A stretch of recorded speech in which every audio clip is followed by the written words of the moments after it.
Namaste, Angels. This is the weekly general reading. We're going to get started right away with the dice.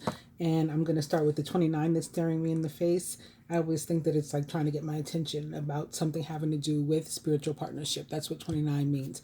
That doesn't necessarily mean romantic partnership, but of course, soulmate relationships, twin flame relationships, divine unions, those would be spiritual partnerships. Absolutely.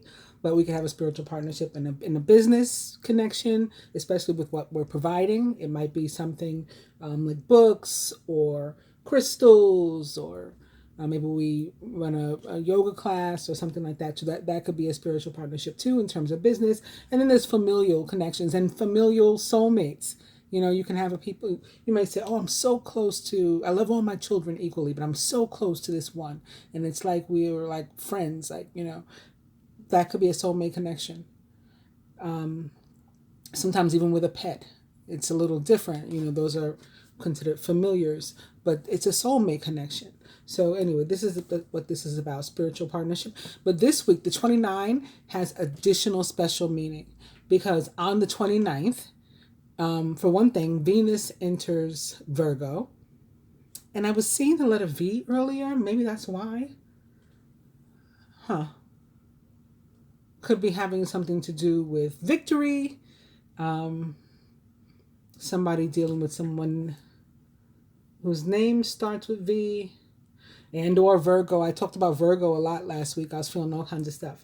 But that's not the only thing that's happening on the 29th. The 29th is Archangel Day, basically. It is the feast day of Archangels Michael, Gabriel, and Raphael. So that's a very special day for me too. And of course, it's also a 9/11 or 11. This year, if you consider the year also, then it's a 6. Maybe that means something for partnerships or for romantic relationships, because 6 is about love, equity, equality, balance. A lot of good things tied to mother. Which reminds me, something else happens involving mother other than Venus moving into Virgo. Ceres retrograde leaves Pisces and enters Aquarius this week. I'll talk about all these things some more at the end of the reading. We're going to start with the dice. So other than the 29, we have party, try again, and dirty movie. Dirty movie for me is usually like online dating or FaceTime or Skype, or send me a picture, send me a video, those kind of things. Or sometimes if we see stuff on a national scale, on TV, news or whatever, when we're seeing these videos of some of the things that go down in the news, we're seeing or was captured on film or something like that, that could also be dirty movie. Spirit says cocktail. Try again, still. And still dirty movie.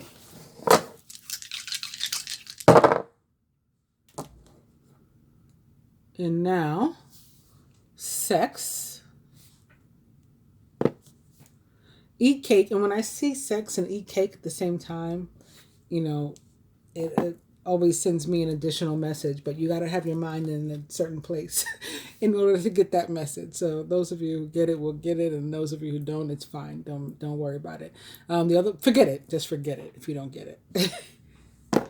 All right, so now going to the cards, beginning with the Hermit in reverse, which in love, since we're talking about partnership, it is similar to the Hermit upright, and it's very much about potentially rekindling a relationship with someone from your past. Maybe a Virgo, represents the sign of Virgo. It's about having completed some sort of introspection or enlightenment, or having spent some time by yourself, or still needing to spend some time by yourself. And it just warns that, like, not to become like a recluse, like not to be afraid to spend time with other people, and to keep yourself removed or away from people. And the next card up is the Page of Wands upright. So this is a new opportunity that we're learning about in some area of our life, and or something that we're ready to make a decision about because we just finished this introspection. So now I'm going to shuffle a bit. Opening first to the Two of Pentacles. which can also be about the need to make a decision, usually about an earthly matter, and or the need for balance. 6 of Cups, someone from your past, rekindling that past relationship with an ex or something, with a soulmate. It's a card of soulmates. It's a card of children. You might be guided to take a leap of faith. That Venus in Virgo transit that I'm going to talk about at the end of the month can be about maybe like being afraid of taking that leap of faith, because Virgo is looking for the perfect relationship. And so his 6 is upside down because nothing's perfect and no one's perfect, right? And it's possible to get even more sort of judgmental and to be more like discriminate, like, in choosing or not choosing when Venus is in Virgo. Open to the Tower can be about a revelation, can be about something involving an actual tower, a home, a structure, or something coming about very, very quickly. Some opportunity knocking on your door, maybe very unexpectedly, very quickly, like seemingly out of nowhere, to the point that you're like, oh my God. It could be someone knocking on your door too. Unexpectedly, maybe a fire sign, perhaps younger, an Aries, Leo, or Sagittarius, or someone likened to those traits or attributes. Bearing gifts, or maybe an earth sign, again, a Taurus, Virgo, or Capricorn, or someone like into those traits or attributes. Also, could be somebody that's been coming, even if you didn't realize it. They've been coming maybe very consistently, or it's been coming, something's been coming to you, maybe an asset or some money, very, very slowly and consistently over time, and it's finally here, or may finally pick up steam and, move a little faster. And behind this is the 4 of Pentacles, also upright, and the 5 of Pentacles upright. This is, I think, is talking about actual money or assets for some, and just being afraid to lose it, and so not wanting to take like your job or something for granted. Because again, that's consistent, it's steady coming, and don't like if you want to gamble or something, just be reasonable about the amounts and things like that. Like, don't go too big. Again, small increments. Other than that, the Knight of Pentacles, again, is a Taurus, Virgo, or Capricorn, or someone likened to those traits or attributes. This is our overall energy. I'm going to get the stand so we can pull 4 cards. There's also someone that's afraid to spend or afraid to take a chance of some sort, maybe on a person. And so they're just holding on very tightly. If it's not to money or assets, it's to themselves. And just being afraid to take that leap like that we saw with the Fool. That can be in terms of a relationship or even a job, a career. Maybe you've been wanting to switch careers or something, and now an opportunity comes up sort of out of nowhere for you to get a new job, and you're still kind of afraid and, feeling like you should stay put because that's more secure, and you're fearing lack. Like, what if this doesn't work out? Then I won't have a job at all. All right, I'm going to pull 4 cards. The first one's going to most directly represent us over the next week. It's the King of Swords. Very nice. This could be Mercury. I think Mercury enters Scorpio this week. I forgot to mention that. Yes, that's another one of the things I'll be talking about after the cards for those who want to stick around for what's going on this week. King of Swords, most directly representing us. I do think it's connected to Mercury. Surrounding us. So our close friends, family members, co-workers may be experiencing 4 of Cups. I mean, we could be having a little bit of that too, or we could be involved, but this is pretty much surrounding, and this is pretty much us. Work and finance. Ace of Cups, very nice. Now, I was just talking about a new job or a new career opportunity or something. There you go. And lastly, love and relationship. Eight of Pentacles. Put the work in. You're going to get what you're looking for out. And again, overall energy, Knight of Pentacles. Okay, looks like everything's in frame, so we're going to get to the cards. So first I want to point out that we started out with an overall energy of the Hermit, and that which is a Virgo, or most directly a Virgo, and now we have an overall energy of the Knight of Pentacles. So it can still be that Virgo, and since I talked about Virgo so much last week in both the general and the love reading, he could be making some progress. Some of us, again, may be dealing, especially with this King of Swords, again, most directly representing us. Some of us may be dealing with a Virgo in a very close and or intimate manner, whether it's, again, romantic or familial or friend or work. And Mercury doesn't only rule the sign of Gemini, but also the sign of Virgo. So this King of Swords is also giving me a Virgo vibe in connection with the Knight of Pentacles and with the Hermit, with which we began. Okay, so the Knight of Pentacles, in addition to what I've already said about him, is also could also be showing up here to say that we're not so excited again. I did touch on this a bit, like taking things for granted, whatever. We're not just so excited with our life, right, and what's going on in our life. And it's important to remember that we're the only person that can be that fool, right, and take a leap of faith that can change our life. We can do that by maybe, changing jobs or learning a new skill or working harder or going back to school, learning something new, all of these things. Again, taking a leap of faith towards something that we've been wanting or someone that we've been wanting, and that's how we can go about changing. We have to be willing to open ourselves up to that change. So it also talks about, again, what the Hermit, and the opposite of being like an introvert or a recluse, or somebody that just wants to stay alone by themselves. If you want to give way to change or make way for change, you got to be out there, opened up, for change to happen. And that's the only way it can happen. So moving on to the King of Swords. So again, he does potentially represent the planet Mercury, ruler of the sign of Virgo, but also of Gemini. Could represent Venus, Gemini's other ruler, as well as that of Libra, which enters Virgo this week. Or perhaps Aquarius, where again I said a mother energy, not a father, but still this thing isn't, or these things aren't like gender or sexuality specific. It can, a man can be a female or feminine energy or masculine or whatever. So anyway, Ceres, that mother energy, retrograde entering Aquarius. So all of these are possible reasons for the King of Swords to be showing up, perhaps. Oh, again, Mercury enters Scorpio. Forgot about that. Again, I forgot about it. In any case, this is a very masculine and forceful energy, and it's possible that somebody is going to be wanting to get us to change our mind about something and try to force us to do it with they want us to do, to manipulate us. It's not going to be so easy this week.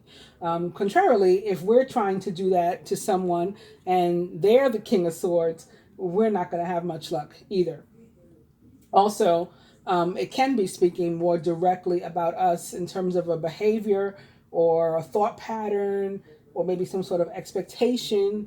And that, some sort of expectation or something that we've had. We may need to be open to changing things around, and that takes me again to Venus in Virgo. As I mentioned a little bit in the beginning, it can be very discriminatory and judgmental and looking for perfection, and you may have to let those kind of thoughts about something or someone or a relationship or whatever go, or and open yourself up, or be willing to accept the organic and destiny and what's just naturally meant to happen. The Hermit is somebody who is seeking truth. The Knight of Pentacles is often somebody who is seeking truth, or if not truth, the reality, right? Reality, practicality, just the way it is. Give me the world the way it is, like nothing more, nothing less. And the King of Swords is certainly someone that's looking for truth and it's giving it, right? He says what he means what he says. He's very stern, he's very forceful.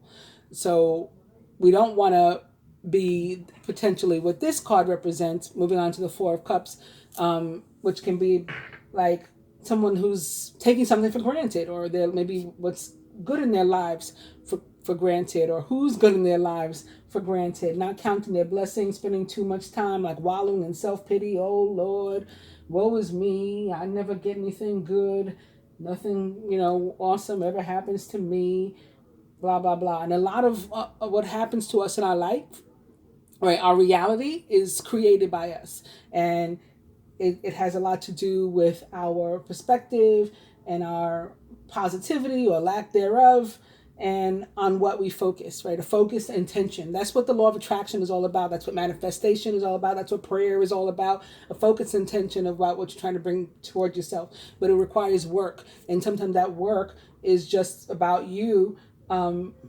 remaining focused on someone or something in a positive way, not in a like pessimistic or doubtful, or again like self-righteous or self-pitying kind of way. This may be us unwilling to take any old thing from somebody, take bullshit maybe from somebody. They're trying to offer us something or trying to force something on us. Remember I said that this is about somebody potentially that can't be manipulated. Somebody's going to be trying. Maybe they're trying to let me hand you this cup of bullshit, and the King of Swords is like, nah, I'm good. I don't need that. So that could definitely be what's going on there. Or again, vice versa. That could be us potentially trying to manipulate somebody else, trying to get, offer someone something, and they are rejecting the offer because it's not coming from a place of truth and or love. All right, so moving on to the Ace of Cups. That's our work and finance. Again, this is a super positive card for this area. It could be about a company that we're starting of our own, a new business, a promotion, if we're unemployed, a new job. And, definitely if we've been looking maybe and we haven't found something yet, we should not get discouraged when the Ace of Cups upright shows up. It says that, you may need to continue looking for new opportunities. But remember, the Page of Wands was right behind the other card, right? That was with the Hermit. That new opportunity was right there. So you should see at least signs of something for you soon, and maybe like get a better idea of where to look or who to talk to, what connections you might have, networking. Something is definitely there, and you will find it. For finances specifically, obviously it's a good time for money, assets, something new. Again, that something new could be tied directly to work, especially with the Eight of Pentacles sitting next to the card. Even though that's the love and relationship card, I still can't help but see it sitting there. There's definitely good news in relation to your finances. So if you've been waiting for something, waiting for information, or again, you've been trying to hold on to what you have for fear of it might run out, and where am I going to get my next paycheck or dollar from or whatever, fear no more with the Ace of Cups. I can't help but look at the white dove today too, and I usually don't, but I had a conversation with one of my friends / clients, right, supporters, on Facebook yesterday. She told me, it was this morning actually. She had a dream last night about a white tiger, and I told her that dreams about white tigers are actually fairly common, believe it or not, and it can have to do with a feeling of being caged and stuck. And she said, oh, I felt like it was my ancestors coming to me. And I said, well, if you felt that, I'm pretty sure that's what it was. Now, that doesn't mean it's not also about feelings of being caged. It could have been your ancestors coming to help you with those feelings. But also, I had posted myself a little video on Instagram the day before. This white moth is dead in my dashboard, my front windshield, and it had been in the corner in my front windshield. I have no idea how it got there. I don't live in the suburbs. I live in the city, in New York City, like blocks from Wall Street, so this is the concrete jungle for real. Um, I park in an indoor garage, so my car is not kept outside. It's parked. I have a monthly account in this, parking garage in New York, and my car is inside, and the doors are kept closed and the windows are up. So how this moth got in my car, alive or dead, is a complete mystery. But the reason I posted the video the other day is because it moved and it was in a new place. So not only did it appear out of nowhere, now it's like, pay attention to me. And white moths do supposedly come bearing a message about your ancestors surrounding you. So I'm looking at the white dove, and like that Prince song, When Doves Cry? He's talking about like angels. And he's talking about himself like as an angel and people as angels, earth angels. And that's why he says, like even doves have pride, even these things that come in peace and mean to help everybody come in and have pride. And like you and I, right? And again, on the 29th of this month, we do have Archangel, the feast day of Archangels Michael, Gabriel, and Raphael. Raphael is the Archangel of money or healing your finances or healing in general. He represents that green color, like the emerald ray. And so that can be about abundance and things too. And also on the 2nd of October, and this reading covers that too. It goes from the 25th through the 3rd of October. And the 2nd of October is Guardian Angels Day. So I'm really feeling that this work in finance and the white dove and the cup is definitely symbolic of somebody's ancestors and or angels being really close by and is going to see them through, which reminds me of another conversation I had with one of my friends slash clients slash supporters. She had posted something on Facebook that I don't know, it was about like worrying about being broke or something. And I'd commented that I wasn't familiar with that feeling that it was describing because God never, or the universe never lets me end up broke. Like it just doesn't. And that's what I'm getting from this. I think you guys get the idea. So I'm going to move on to love and relationship in the Eight of Pentacles, which, as I said, like where we put the work, where we do the work, is from where we're going to get the outcome. And this is like if you want your relationship to survive, maybe you're taking somebody for granted, or again, they're taking you for granted, or trying to manipulate you, trying to, psych you out. Like everything's fine, don't worry about it, and really the relationship needs some work and effort. Eight of Pentacles, similar to the Two of Pentacles, can mean like one of us is spending maybe too much time at work, or our workload is somehow interfering in the relationship. And it's very important that we make it a point, if we want to maintain the relationship and care about it, to have time and space for the relationship. Like, despite maybe or regardless of our job, our work, or other things that we have to do. We got to find balance in between these things. If we focus overly, too much, whatever, on one, another will suffer. And so this card shows up to say like, hey, if you want this relationship, it's important that you put some work and effort into it and or your partner and yourself this week. And since we saw like some indications perhaps possibly of past relationships and exes and stuff too, I'm going to say that it applies to that as well. And, if there is some ex that you've been wanting to rekindle relationship with, it's not going to rekindle itself. And you just need to put the effort into it. If you're single and you're trying to figure out, well, why am I single? But you're in the house and and you're not even trying to talk to nobody online or whatever.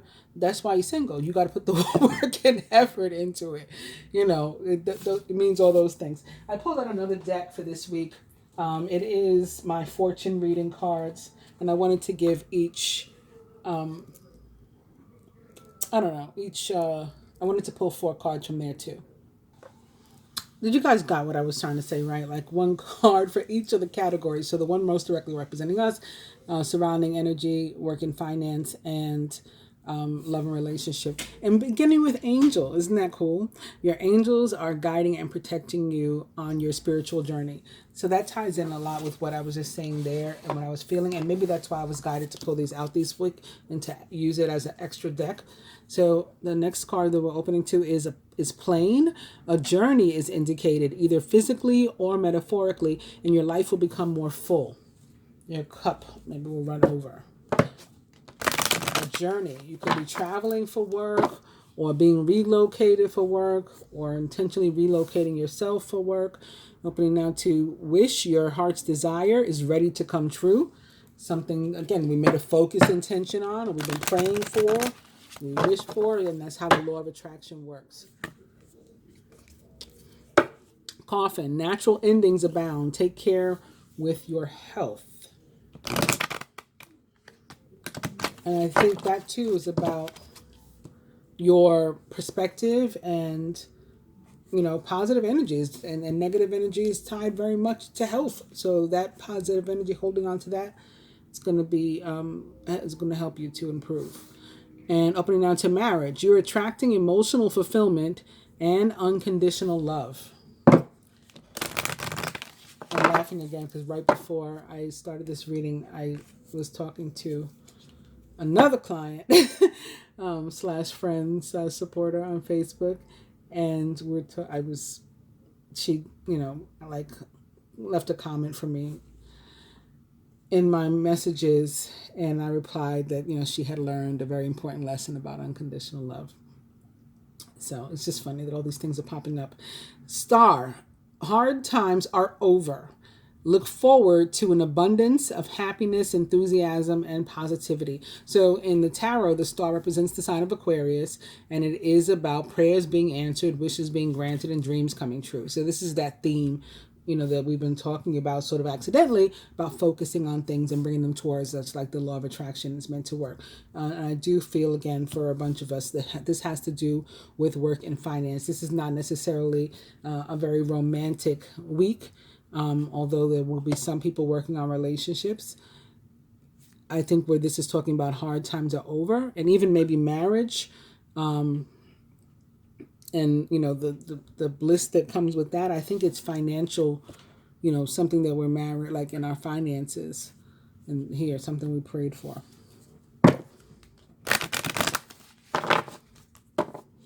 One more. It is beware. Be careful who you trust at this time. Talked about somebody trying to manipulate you, right? All right, beware.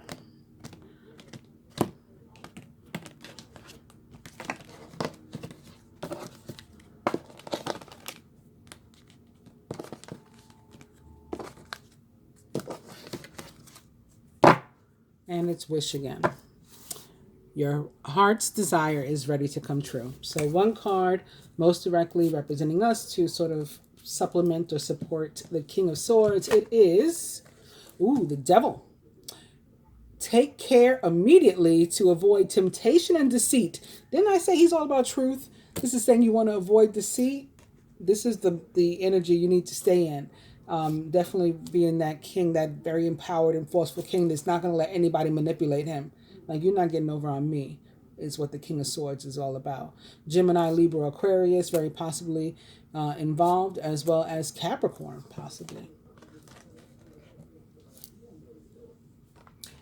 Surrounding energy, supplementing maybe, or in addition to the Four of Cups. Flowers, be generous. Success and emotional fulfillment are yours. I said somebody could be trying to offer you something and you are not interested. It could literally be flowers. or some other sort of offer of love or endearment, or, something to coax you, maybe as part of the manipulation, you're not interested. Work and finance with the Ace of Cups. Mountain. Know that you're protected as you face challenges, but remain cautious. So again, I think this is you climbing to the top and being successful. Maybe that V for victory, and the most difficult times are behind you. And lastly, love and relationship with the Eight of Pentacles. It is fire. Let go of emotional upheaval and embrace the renewal of the present. So get back into your relationship and be like here and now, present in the relationship, enjoying it in the now, developing it in the now, working on it in the now. Again, if you're interested in maintaining it.